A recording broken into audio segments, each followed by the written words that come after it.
Hello and welcome to another edition of As the Blade Turns. My name is Dave Leese. For those of you who are new here, please subscribe below and remember to smash that like button. This episode will have two parts. The first half is an update on the new year from Russia, and the second is a look at weight, puberty, Russian research, and the International Skating Union's latest rules. Part 2 has a trigger warning for eating disorders and begins with an interview with Anna Shcherbakova. But the first part is a celebration of the year of our Lord, 2023. And if you know anything about Russians, it is that Christmas is merely a day for drinking, but New Year's is the mother of all holidays in social media posts. S Novym Godom. The queen of figure skating, Eteri Tutberidze, took to Instagram to ring in the new year with her daughter Diana Davis and son-in-law Gleb Smolkin. Happy New Year. I wish to everyone less hate in your soul. Hate is destructive. More love and respect for people and life. Love destroys artificially created barriers. I really hope that next year will unite people, regardless of race, nationality, or the color of passport. Health, peace, and love to all. P.S.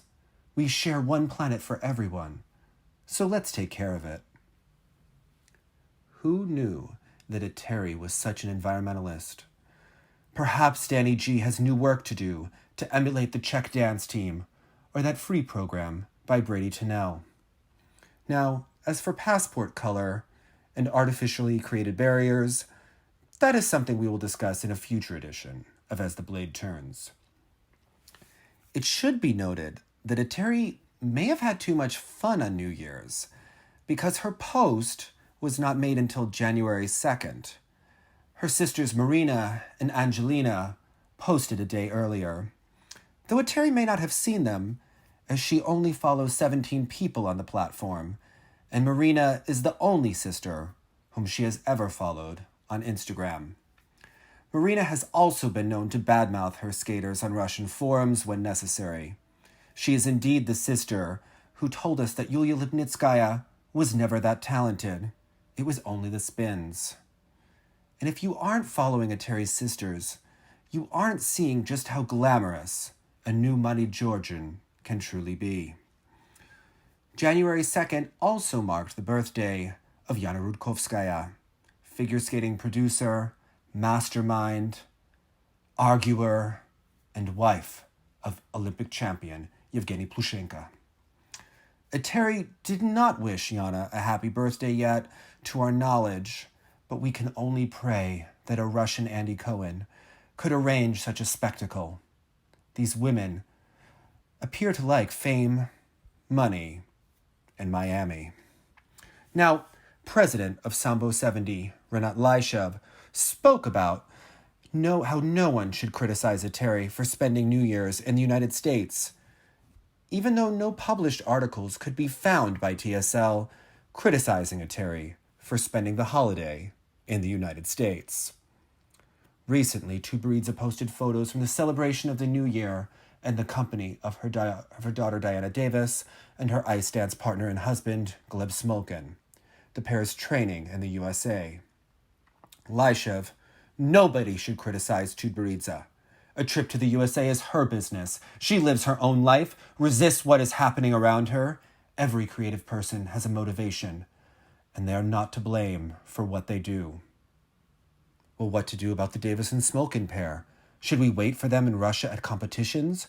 Or is it time for them to start skating for the national team of another country? Lyshev, in any case, Diana and Gleb should be wished good luck. We shouldn't get them involved in different moments. They are good and kind guys, and politicians should arrange everything so that the athletes do not suffer.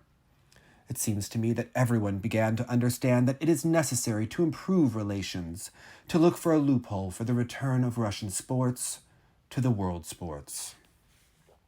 Acting president of the Russian Figure Skating Federation, Alexandra Kogan, spoke about the results of 2022. Last year was very difficult and ambiguous for Russian skaters. On the one hand, we remember the brilliant performance of our athletes at the stages of the ISU Grand Prix, the European Championships, and the Olympic Games. On the other hand, we feel bitterness and regret that due to the sanctions that all Russian sports were subjected to, they were deprived of the opportunity to participate in the World Championships and other international starts of the new season. Uncertainty still haunts us, but the FFKR tried to do everything in its power so that domestic figure skating continued to develop and our skaters could please us with new achievements. And now we have something to be proud of.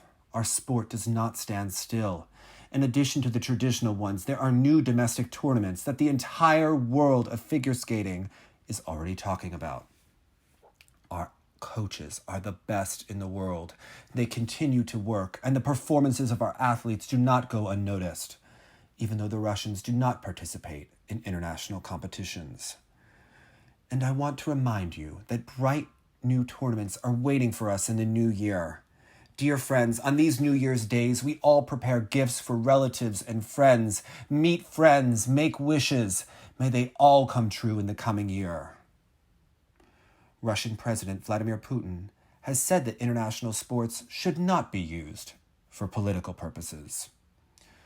Recently, the third Russian-Chinese Winter Youth Games ended in Changchun. This is one of the central events within the framework of the ongoing thematic years of cooperation in the field of physical culture and sports between Russia and China.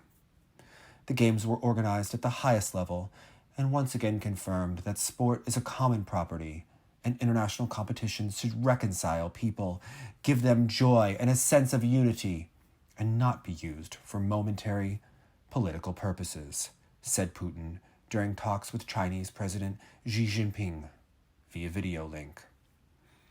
Honored coach of Russia, Alexander Zhulin, summed up the results of 2022. There was nothing memorable in sports in 2022. The year turned out to be somehow muddy, said Zhulin. In February 2022, the Beijing Olympics were held and Russian figure skaters won 6 medals, 2 golds, 3 silvers, 1 bronze.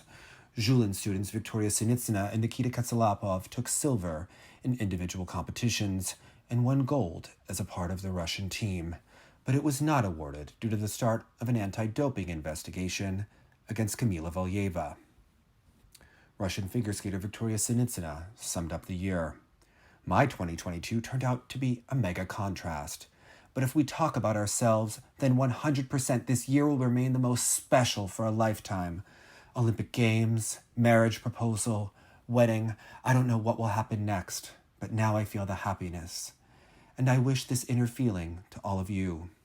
We only live once, so no matter what, go to your goals, conquer the peaks, and do it with full dedication, positive, and sincere love for your work.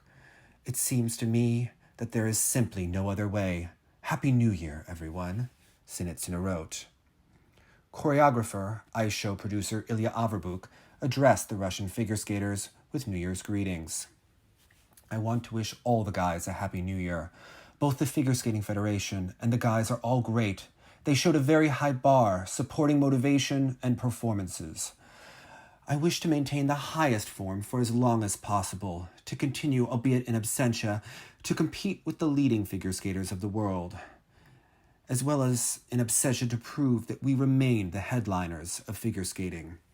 I wish everyone that reason prevails, and in 2023, the guys got the opportunity to compete in international competitions, said Averbuk.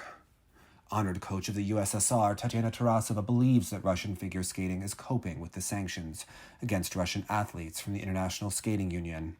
On March 1st, 2022, the ISU decided to remove Russian and Belarusian athletes from international competitions under the auspices of the organization. We are coping with the sanctions, but this does not mean that we should not participate in international competitions for the rest of our lives. Our federation supports our athletes, our coaches. Many thanks to them for this. They organize very good competitions and training camps where we are always happy, said Tarasova. Honored coach of Russia, Inna Goncharenko, called the figure skater Peter Gumenik the discovery of the year. In December, the 20-year-old athlete took silver at the Russian Figure Skating Championship. I would call Peter Gumenik the discovery of this year. He has been skating for a long time. He appeared, then disappeared. Now he is rediscovering himself. On the other hand, one could call Sofia Akatieva a discovery. But she won everything in juniors. She was in sight. It cannot be said that she abruptly emerged from the shadows. Therefore, to a greater extent, the opening is still Gumenik, who almost won the Russian championship. It was expected that Akatieva would claim the highest places, which cannot be said about Gumenik. Also, on the new year, figure skater Elena Rodionova announced her engagement to CSKA midfielder Konstantin Kuchayev. Three-time Olympic gold medalist Tessa Virtue confirmed her rumored engagement to Maple Leafs defenseman Morgan Riley. Producer Evgeni Plushenko's wife, Yana Rudkovskaya, spoke about their Swan Lake ice show, which is taking place in St. Petersburg from January 4th to the 7th. Tell us your general impressions of the premiere of the new show. It is not new for us. We have been performing with it for 5 years. Just in St. Petersburg, as well as in Moscow, this show is very popular. The role of the Black Swan used to be Elena Ilinik and Adelina Sotnikova, and today, Alexandra Trusova performed. We reformatted it a little, made it a little less ballet, because of course, we have a very strong cast. Maybe a little less ballet because of Trusova. You know, we have a top skater, Mark Kondratyuk, Alexandra Trusova, Evgeni Plushenko, Alexander Saruman, Dmitry Aliev, Elizaveta Nugumanova. All of the guys are very expensive. Evgeny Viktorovich and Alexander Plushenko are very expensive. Of course, they shortened the ballet a little. We thought that we had already shown the most luxurious ballet here, and it was grandiose. We focused on figure skating. You saw how many multi-turn jumps were jumped today. We have a special person who counts jumps. We counted them in Moscow, and we count here. Who made how many pops? God forbid. Therefore, everyone knows that we must jump. Sonia Muravyova was in the role of the White Swan. For her, this is her first experience. I hope that she was also luxurious today. Of course, we were all very tired, because yesterday there were 2 shows in Moscow. We were traveling by train at night. I think tomorrow we will rest, and it will be even better. On the 6th, we are sold out. Today, both at the daytime and the evening shows, there were also no empty seats. Tomorrow, too, everything is sold out. How are the guys? Evgeny Viktorovich was ill recently. Sasha Trusova, too. Mark Kondratyuk has back problems. Yes, and Sasha Samarin was sick. I'll tell you a terrible secret. On December 30th, Evgeny Viktorovich could not get up, but he had to. He was replaced by Sasha Samarin and fell ill. Of course it was hard. Mark, to be honest, is strong-willed.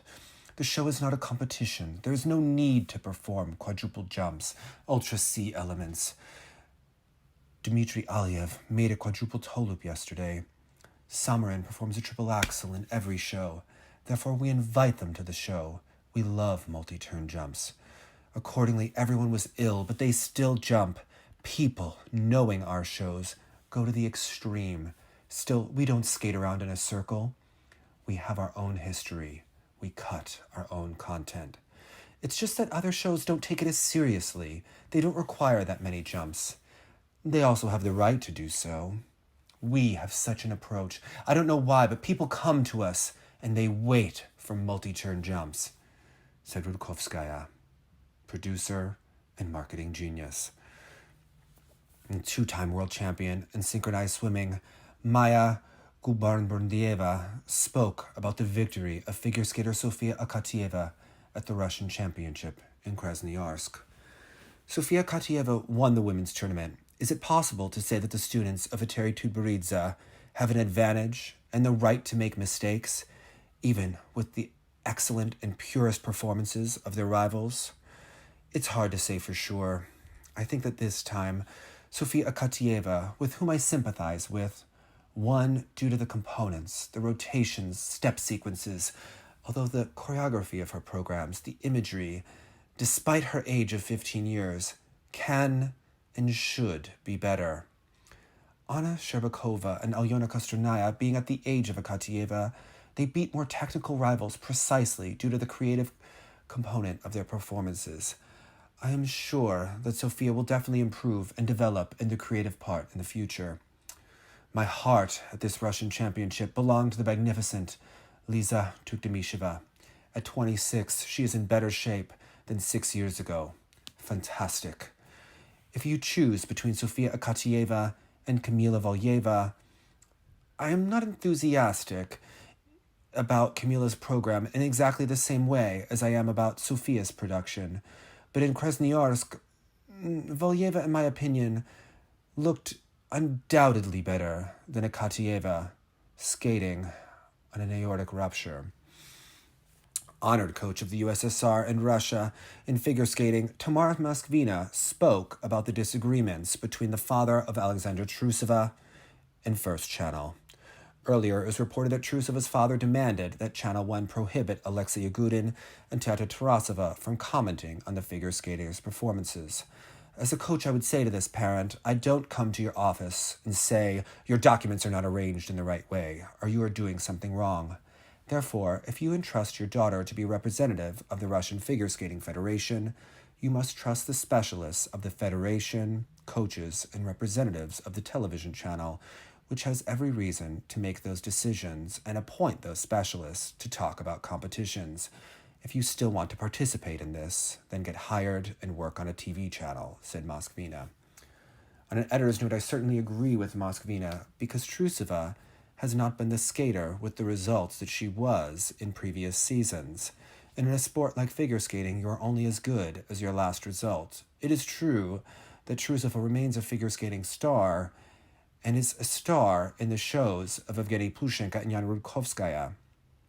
But those contracts are contingent upon her star power in figure skating, of which there is a conveyor belt of new stars emerging every day. And if Trusova is not going to achieve the results that she did in the past, then we have to wonder for how much longer she is going to be a Russian figure skating star, and whether she would need to be hired on shows on First Channel such as Ice Age, or to be a commentator. And if she is going to go to war with First Channel, which is the main broadcaster of the Russian Figure Skating Federation, how will that work out for her in the long term? Or will Trusova return to the top of figure skating? Will she get the marks she believes she deserves? While Trusova's father appears to actually be upset that First Channel broadcast Trusova's outburst at the 2022 Olympic Games, even though that outburst was actually from the world feed and broadcast by every channel around the world. In other news, Kamila Valieva spoke about her exhibition to Wednesday Addams Dance, which went viral on social media and has remained controversial. My skating blew up social networks? Well, this is exactly what we wanted. It's cool. It is very interesting for me to try such an interesting image, so I hope there will be many more. Do I have a dream to dance to some music or some image? I don't know. I have a dream to skate a program to some modern music. Now, when she was asked about the New Year's celebration, can a skater have an Olivier salad for the New Year? Yes. Everything is possible on New Year's Eve. New Year's Eve is just one night. In general, you need to allow yourself everything. Just control the sizes of your meals, not a basin. Now, I will have shows from December 29th to January 7th, so every day there are 2 shows. I will celebrate the New Year with my parents, with my family. Well, the bronze medalist of the 2018 Olympics in the team event, American figure skater Mirai Nagasu, spoke critically about the popularity of the Russian figure skater Kamila Valieva's Wednesday Addams program. Previously, Valieva performed an exhibition number based on the Wednesday series. The exhibition became popular on social networks, and many members of the media wrote about it. Nothing will make everyone forget about an unresolved doping scandal like a viral dance. Obviously, many misunderstood the situation when they reposted the video. I saw her in many news outlets, and every time all I could think was, what about the U.S. team and other countries? They competed fairly and are now in limbo while they wait for the medals, Nagasu said in an Instagram story. Also, the American was skeptical about Valieva's number itself, leaving a comment under one of the videos of her performance. "And this is what you call perfection? Brrr," Nagasu wrote. 2018 Olympic team champion Canadian figure skater Megan Duhamel criticized the American TV show Today for a publication dedicated to Russian Kamila Valieva. Earlier, the Today website published an article about Valieva's exhibition number based on the Wednesday series. "What a disgusting insult to the U.S. skaters who left the Olympics without a medal, because this skater and her cheerleading team lied and cheated on their way to success. Today, this is completely disrespectful," Duhamel wrote, referring to the authors of the publication. Duhamel also retweeted messages from the former U.S. national team skaters Ty Babylonia and Mirai Nagasu, who urged not to distribute the video with Valieva's performance because of the doping scandal. Three-time Olympic champion Yana Rudkovskaya spoke about Kamila Valieva's exhibition performance on the Wednesday series. "Everything good is always very often irritating. There is such a moment. Our girls are doing well. The irritation is largely due to the uncertainty that exists in this issue and in this situation. A banned drug has been discovered, but who should be held responsible? As a minor, her parents, coach, and doctor are responsible for this. People want more clarity, that's all. This story is long. She skates and performed very decently at the Russian Championship. Uncertainty causes different opinions in this matter, but if you don't like it, don't watch it. But apparently she skates well, and therefore they watch," said Rodnina. Russian figure skater Kamila Valieva told us how she sees her future after the end of her sports career. "Do you think about what will happen after figure skating? After figure skating, there will be no less interesting and eventful life, and probably connected with figure skating too. There is still quite a lot of time ahead, but I think that after school I will enter the Institute of Physical Education. Coaching is a good job, and if you connect my interest in psychology and sports, then you can try to become a sports psychologist." Now on First Channel, the Ice Age has successfully completed. Your colleagues on the ice tried themselves as leaders and in pair skating. Would you like to try? I am now at such an age that every day I want to try something new. To skate in a pair, to be a TV presenter, to act in films, and to play in the theater. By the way, lately I have often been asked if I want to become an artist. It's probably worth considering. Why not? I love trying new things and am open to suggestions. She was also asked about her coach, Eteri Tutberidze. "What do you think? What is the secret of Eteri Georgievna?" Firstly, that she is madly in love with figure skating and is able to work 20 hours a day, 7 days a week. Secondly, she knows how to see all the positive qualities of an athlete and develops them. She is very demanding. She can scold, but also praises when necessary. She can say some words if she sees that you are a little unassembled. She is also tall and beautiful. I try to emulate her, be demanding of myself, dress beautifully, and look good. I heard that Tutberidze very rarely praises her skaters. Yes, rarely. Eteri Georgievna praises only if there is something really to be praised for. Of course, I want to be praised more often, but I know what is needed for this. To try very hard in training. And I try. Anna Shcherbakova gave a big interview on Russian television. For Russian speakers, there is a 2-hour upload of the video on YouTube. And during that interview, Anna spoke about the strange emotions for her Olympic victory, working with Eteri Tutberidze, and problems she experienced with weight and nutrition. I am going to be reading excerpts from the interview that was posted on the FS Gossips website. For those of you who do not visit fs-gossips.com, it really provides some of the best translations in the Russian-speaking press. And though they have the moniker of being FS Gossips, they are providing a fabulous service for fans, really disseminating high-quality information, especially with translations. So during the interview, Anna spoke about her injury, and she said, "Now I have such a forced pause because I had surgery on my knee. It bothered me, and we decided that now is the best time to deal with it. Before that, they always said, let's wait until the Olympics, and then we'll figure it out. Well, the time has come after the Olympics to heal what has bothered me. The interviewer asked, and if there were international competitions, would you find the time? I think I would anyway. It was a surgery that should not have been postponed any further. I think my schedule would be the same now. But you don't plan to end your career yet, right? I am not planning yet. I am recovering now. I return to training, but I don't train at full strength because of 2 reasons.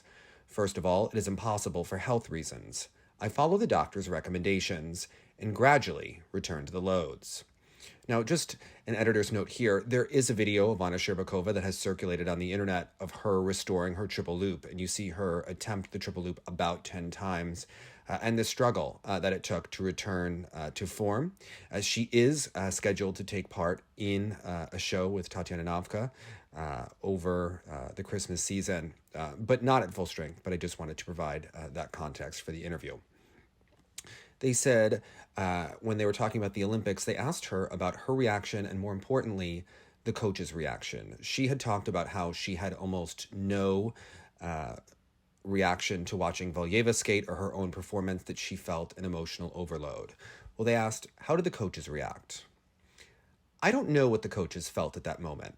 Most likely, they also have all the emotions multiplied several times. They experienced several stories at once, in parallel. But I don't know. We somehow didn't discuss this topic. Well, were you generally praised for this medal? Well, as much as possible. As much as is customary for us. And how is it customary? Such stormy joy is generally not customary in our group. We are now discussing this topic, and all of my muscles have tightened up. I even still shake a little, although I have already lived through all those emotions several times, and everything has subsided in my head. It's still hard to choose the right words.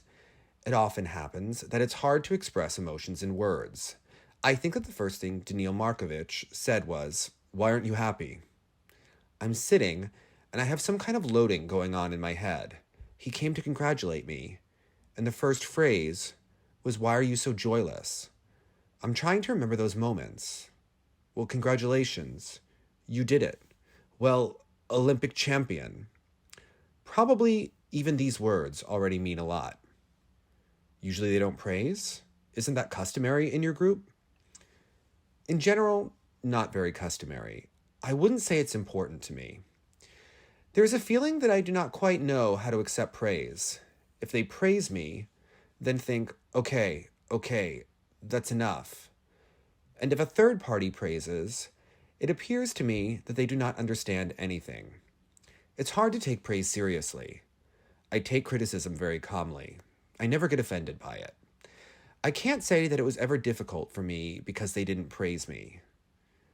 I guess I never really expected praise. Only you, so loyal and consistent, have remained with Eteri all these years. Why? It's in my character that I'm not an impulsive person at all. To make a decision, I can think it over for a very long time. I won't tell anyone at all, but every day I will think about all the options for the outcome. What is needed, what is not needed, what is good, what is not. Therefore, in my life, there were no quick, impulsive decisions. Like, we had a fight. I didn't like it. I left. I came back. This is not in my character. With coaches, I can't say that we have a good dialogue. Rather, I listen to them and go and do what they say. So you don't argue? I don't argue at all. I can always have an opinion on everything, but I do not consider it necessary to express it. That is, there's no conflicts because you do not agree and have a different point of view. We cannot have conflicts because I am silent all the time. I will listen to everything. It is difficult to imagine our conflict because I can rarely say something or discuss it. She then goes and discusses the situation with the coaches as it happened after the Olympics. And she says, the hard moment was in the 6 months after the Olympics. I used to experience everything in myself, but here emotions were multiplied, and any situation got much deeper. There was some misunderstanding. There should be unconditional trust between the coach and the athlete.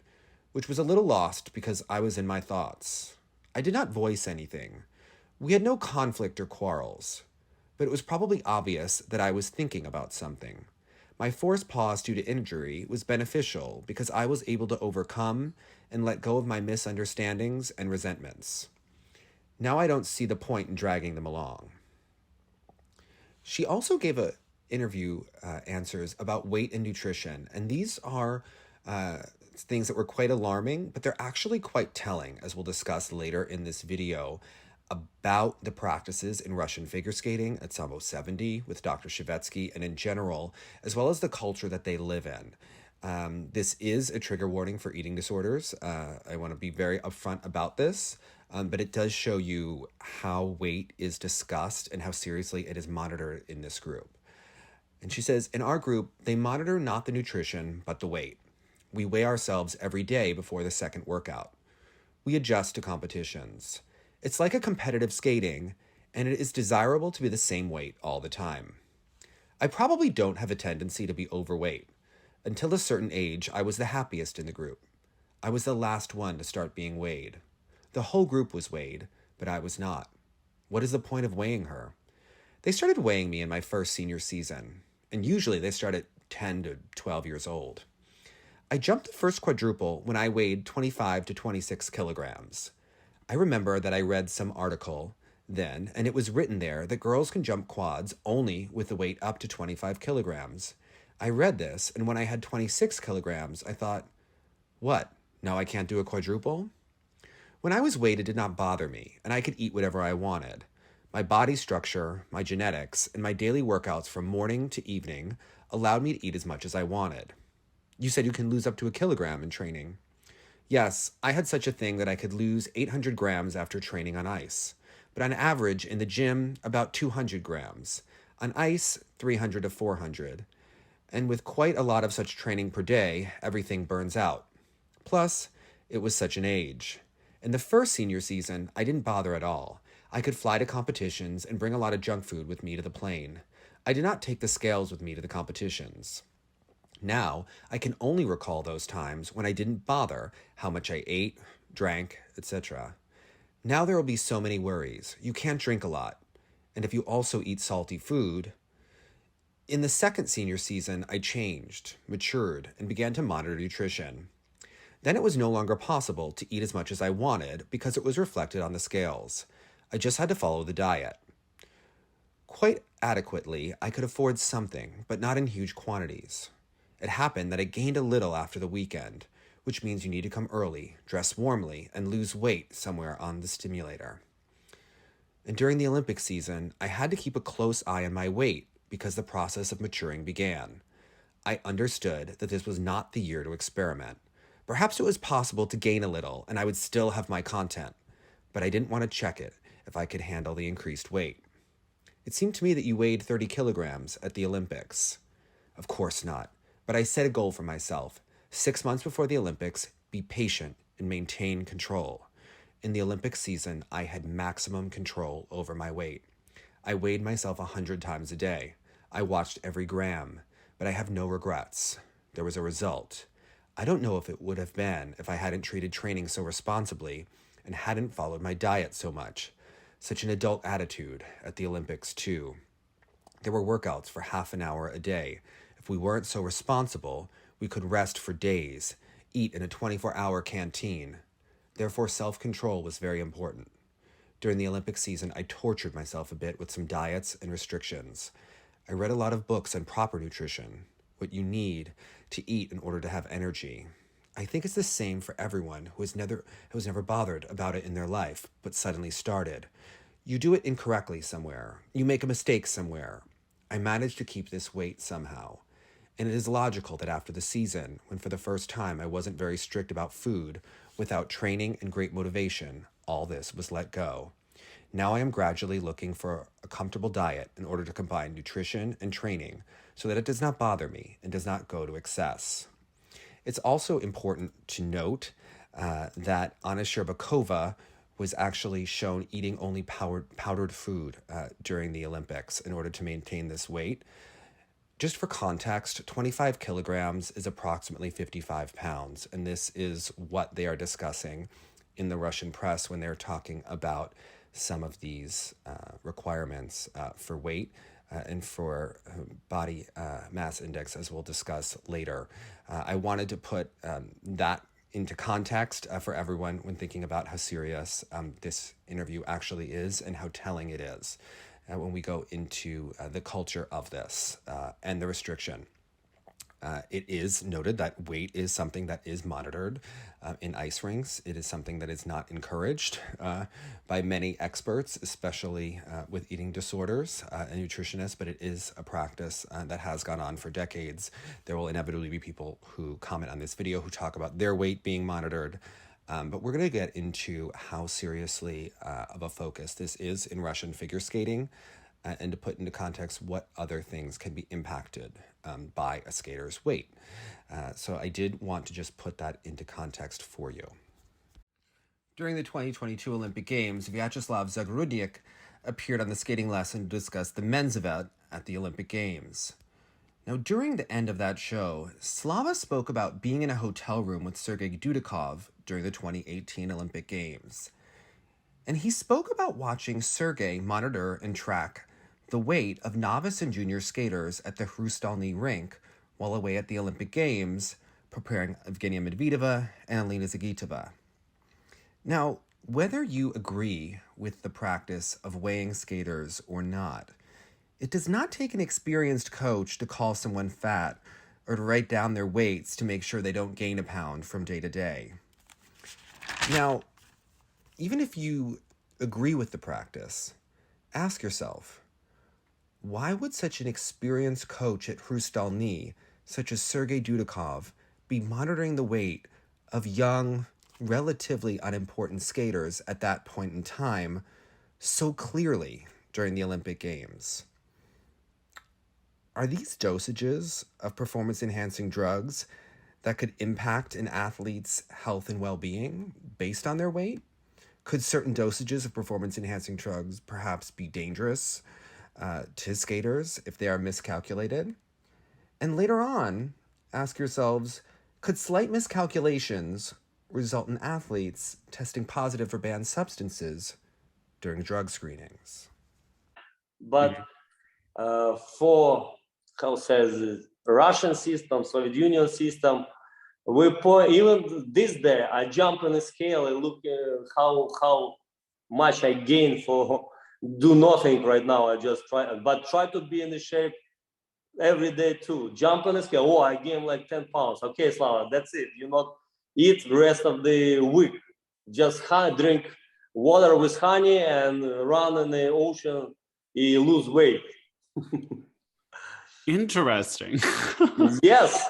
And last Olympic, I was in a room with Sergei Dudikov and their team, and they show me actually in computer, they in Olympic Village and control people what they do in the Moscow. For example, back then, this is young Kamila Valieva and this young generation. And they, even Olympic Village, they control everything in every practice. Substitute coach also, they go on a Skype and they to do it this. And after the lunch, Medvedeva and Zagitova go to the room and jump on a scale. Wow. During the Olympic game. But and is they track it on a computer, you're saying? No, a computer, young generation. They control young generation. And Olympic Village, Zagitova and Medvedeva go to remotely. The room. Yes, because this is discipline. Why would Sergei Dudikov have been measuring the weights of novice figure skaters training at home in Moscow while away at the 2018 Olympic Games? While weighing athletes is an old practice from around the world that is largely now discouraged in female sports, it is certainly not something that a junior coach would be incapable of handling. Whether you agree with it or not, telling an athlete that they are fat or have gained half a pound is not difficult or something that would require being tracked on a spreadsheet by a senior coach preparing athletes for the Olympics halfway around the world. Yet, as we discussed in the previous As the Blade Turns, one of the arguments about whether Valieva could have been doping when she ingested trimetazidine had to do with the amount of drug in her system, which is all dependent on factors such as height, weight, dosage, and the half-life of trimetazidine. If any of those factors change, it could mean the difference between passing or failing a drug test, or perhaps even worse. In that case, the measure of weight could do with more than just discipline, but also its implications in doping, for performance, training, and even preventing the onset of puberty. It is certainly curious how openly Russian figure skaters, coaches, and officials discuss weight, down to the loss of 200 grams. It's discussed in a way that is normalized and even encouraged. It begs the question if it is normalizing and encouraging disordered eating. Recently, Isabeau Levito was asked about puberty in the Russian press. It was printed without criticism or comment, though it certainly raised alarm bells in the United States figure skating circles. The reporter asked, "You are 15 years old. Many skaters at this age soon face growth problems. Are you afraid of puberty?" Levito, "No. It seems to me that if I take care of myself and do everything slowly, well, relatively speaking, if I smear the butter on a sandwich with a thin layer, not putting a big piece on it, then I will be fine. I don't know if this allegory is clear. Of course, no one knows for sure, but it doesn't bother me much yet. I think I got lucky genetically. Well, I also train a little." It should be noted that Levito's coach, Yulia Kuznetsova, is Russian. In Russian sports culture, delaying puberty is discussed openly, and it is something that is even studied by government and research institutions. 2 studies from 2019 are particularly curious. One study, conducted and published by the Russian State University of Physical Education, Sport, Youth, and Tourism in Moscow, Russia, is particularly alarming. The study is titled "The Influence of Weight and Height Parameters on the Competition Reliability of Female Single Figure Skaters in Performing Jump Elements." The study noted that absolute values of height and weight do not have an impact of stability on multi-turn jump elements. Yet it does argue that a female figure skater's BMI appears to show correlation. While one could argue physics, there are a few key points to note that are disturbing. The study only looks at a sample size of 3 skaters and charts their consistency over the 2016 to 2017 season. It looks at Evgenia Medvedeva, Caitlin Osmond, and Gabby Daleman. The skaters also didn't provide updated weight measurements throughout the season to the ISU, which means that the researchers are giving new meaning to spotting a pound, which is a guessing game frequently employed on boardwalks, at carnivals, and by female gymnastics coaches. The study makes no reference to the differences in technique. And while the sample size of 3 is not statistically significant, it is only able to correlate score with an estimated BMI, also not taking into account whether all of the jumps even deserved to be judged equally when this was taken. Evgenia Medvedeva was indeed consistent during the 2016-17 season, and though her elements earned high scores, did her triple-triple combinations deserve the same GOE as a triple-triple by Caitlin Osmond? Or what about by Kim Yuna? Is the score on the sheet even reflective of what was being performed, or absolute? Another 2019 study from the same institute, Impact of Puberty Period on Technical Result of Competitive Activity. This study identifies the correlations between girls performing in women's single figure skating and the age periods at the state of sports specialization and at the stage of sports perfection and the highest results. In recent years, the technical complexity of figure skating competitive programs has increased significantly. Thus, the requirements for special technical and special physical training have increased, as a large amount of energy resources is spent on the implementation of multi-turn jumps in the competition program. To make skaters competitive, the training process aims at learning triple and quadruple jumps as quickly as possible. Successful skaters complete the learning process of these elements at 12 to 13 years of age. But as shown by previous competitions and past Olympic Games, female athletes show outstanding results in technically complicated programs in the junior age, 13 to 15 years, and at the initial stage of the senior level, 15 to 16 years. They can't repeat such results after puberty. Now, a few points must be made. Both research papers are concluding that puberty is the enemy of the female athlete. They are viewing puberty as a process that is the end to the female sports career, especially in figure skating, as opposed to the development of a healthy adult female athlete. As discussed earlier by Anna Shcherbakova and others, these studies are advocating for weight management as a means to staving off puberty. Reduced caloric intake with large amounts of exercise can indeed delay puberty. In the previous episode of As the Blade Turns, I discussed how drugs such as meldonium, trimetazidine, and octavagan were able to provide more oxygen to the blood and provide energy, which isn't being obtained through feud, and actually contribute to athletic performance and training and the delay of the onset of menstruation. Remember, it was even reported that Anna Shcherbakova was consuming only powdered food at the Olympic Games. In an interview a few years ago, Elena Radianova even discussed ending her career as a result of changes that couldn't be controlled due to puberty. The reporter asked her, "What prevented you from doing it well?" Elena: "Health, hormonal disruption that I could not cope with. Few people understood me. I gained a lot of weight. A rigid diet wouldn't have helped. Such a state couldn't be controlled. You could only wait it out. The body needed time to normalize its work. I put on skates and felt that it wasn't me. And then they stopped letting me on the ice at all because of my weight. Psychologically, I was depressed. Elena Buyanova was very worried. She saw that I could get injured at any moment. The days passed, but I was still far from an acceptable shape. I had to ask for medical help. And then I decided I shouldn't ruin my health. I have to think about the future. And in this future, I will achieve more than in the skater's career, I'm sure." What happened next? Elena: "And then I gave myself another chance.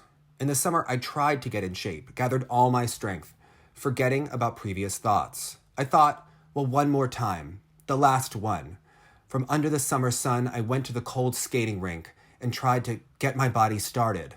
But I was still uncomfortable. Everyday stress, hysterics. It was hell. I went to the stage of the Russian Cup in Yoshkar, skated the short program, and realized I could not skate the free. I exhausted myself so much that afterwards I never regretted that I quit figure skating. I'm so tired of all this. In my opinion, I squeezed the maximum out of myself." Note that Elena Radianova discussed getting medical help for hormonal disruption. This is not merely as simple as going on birth control. It has been reported in The Guardian and other publications that Russian female figure skaters are given drugs to block hormones and artificially delay the onset of puberty. One such drug is Lupron, which is a drug used for endometriosis. Taking Lupron by female athletes is actually allowed by WADA, but it's ostensibly for treating conditions like endometriosis, and perhaps not for the purposes of delaying puberty to land triple axels and quadruple toe loops. As a result, WADA has added Lupron to its list of drugs to monitor, which is a frequent step in the road to a drug being banned. The second study discussed before also mentions that female athletes should begin, and if not, induce their periods by age 18 in order to prevent long-term negative health consequences. It is also largely discussed and speculated that many Russian figure skaters are given therapy to induce their periods and correct the hormonal disruptions that were artificially induced at age 18. Skaters could be given drugs such as Pregnil. It is also curious just how many Russian figure skaters indeed end their careers by age 18, including Elena Zagitova and Anna Shcherbakova, and Elena Radianova, who quit competing at approximately 18 and a half. Evgenia Medvedeva was approximately 18 years old at the time Eteri Tutberidze was alleged to have told her that her career was over and she should go have babies. As many will likely point out, these studies about technique in puberty are largely reliant on athletes performing technique popularized by Sergei Dudikov, which uses more of the arms as opposed to the legs, and it's mimicked by the skaters of Mia Hamada. They argue that adult skaters cannot perform triple axels and quads in adulthood.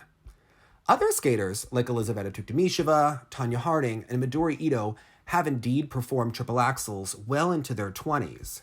And while their jumps may not have been as consistent as those performed by Dudikov or Mia Hamada skaters, their technique in adult bodies allowed them to perform the jumps with height and distance that many argue is undervalued and under-rewarded by judges and the judging system, which awards high GOE to many skaters like Trusova and Shcherbakova, who many argue have lesser technique.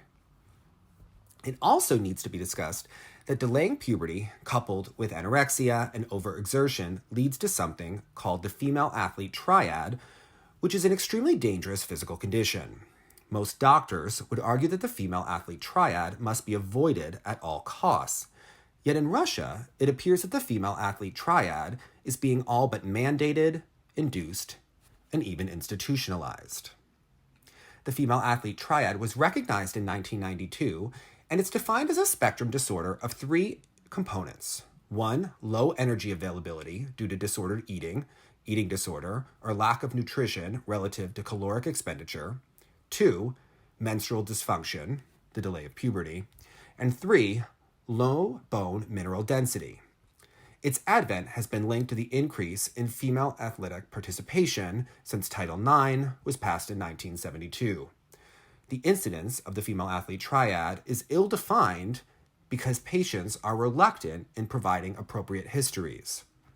Athletes at greatest risk are those who participate in sports that emphasize leanness, the example being aesthetic sports, such as cheerleading, gymnastics, dance, and figure skating, and endurance sports, such as long-distance running and swimming. There are both short-term and long-term consequences to the female athlete triad. The health consequences of the female athlete triad in the immediate are increased musculoskeletal injuries, such as sprains, strains, and tendinitis, infertility, which is reversible if energy availability and puberty normalizes, poor athletic performance due to low energy availability, and stress fractures. In the long term, it is linked to infertility if energy availability and menses do not normalize, lifelong eating disorder or disordered eating, low bone mineral density, osteoporosis, and psychiatric disease. Now, one has to look at Tutberidze's roster from the 2021 to 2022 season, which was frequently highlighted on the pyramid that we used on this and that last season. Now, of the athletes, they included Kamila Valieva, Anna Shcherbakova, Daria Usashova, Maya Hromikh, Elena Kosternaya, and Alexandra Trusova. Of the 6 athletes, 5 of them suffered major breaks or sprains that prevented them from training for a significant period of time during a 12-month period from the summer of 2021 to the beginning of the summer of 2022. The timing was also reminiscent of Evgenia Medvedeva, who also broke her foot prior to the 2018 Olympic Games as intensity increased, along with the desire to hold off her biological clock. One also needs to look at how the skaters are changing after the Olympics to wonder if something is amiss. Of the 30 female figure skaters who competed at the 2022 Olympic Games in women's singles in Beijing, one only has to do a cursory before and after look to wonder why the Russian women's singles team looks so physically different than they did a year ago compared to every other figure skater in the world. And then question which aspects of things we discussed are impacting them that aren't impacting every other skater on the planet who competed in the event. And these changes are indeed normal from season to season when training is reduced, but the impact of these changes in the Russian skaters, 2 of 3 whom are still competing, are certainly curious, especially after they had a period when they had time off and then returned to sport and sport training. Also, when we discuss what it means to be part of a state-sponsored system or state-sponsored doping, one has to remember that the studies discussed are funded by the Russian Federal Biomedical Agency, the FMBA. Its main goal is to protect public health and safety through the control and prevention of disease, injury, and disability. The FMBA focuses national attention on developing and applying disease control and prevention. It especially focuses its attention on infectious disease, foodborne pathogens, environmental health, occupational safety, and health promotion, injury prevention, and educational activities designed to improve the health of Russian citizens. It also oversees the military, astronauts, and national sports. Dr. Shcherbakova, who oversaw the medical care and pharmacological preparation of the Russian figure skaters, is ultimately an employee of the Russian FMBA. Now, the United States Olympic and Paralympic Committee is not funding research into whether girls can land quads after puberty or which drugs shouldn't be banned by WADA. The Russian FMBA is looking at every advantage the Russian athlete could have. And given that the Russians fund such a large roster of figure skaters, the female athlete triad may not be as major of a concern for them as they always have another athlete to take an injured one's place. Now, when we consider that the International Skating Union's response to all of this is to raise the age limit of competitors to 17, we have to question if that Band-Aid response is even helpful or is simply encouraging certain athletes to do whatever means necessary to delay puberty, especially as that they have made no changes to the relative weighted values or evaluation of jumping elements, program component scores, spins, or footwork. It also begs the question. Let's say a 17-year-old skater were to take trimetazidine, L-carnitine, hypoxin, meldonium, Lupron, and only ate powdered food to be able to land a quad flip, win the Olympics, and then never participate in the sport again because of a need to correct the female athlete triad. Is that something that the ISU is actively trying to prevent? Or is it just a scenario, just making it the new goal? What do you think? Good night.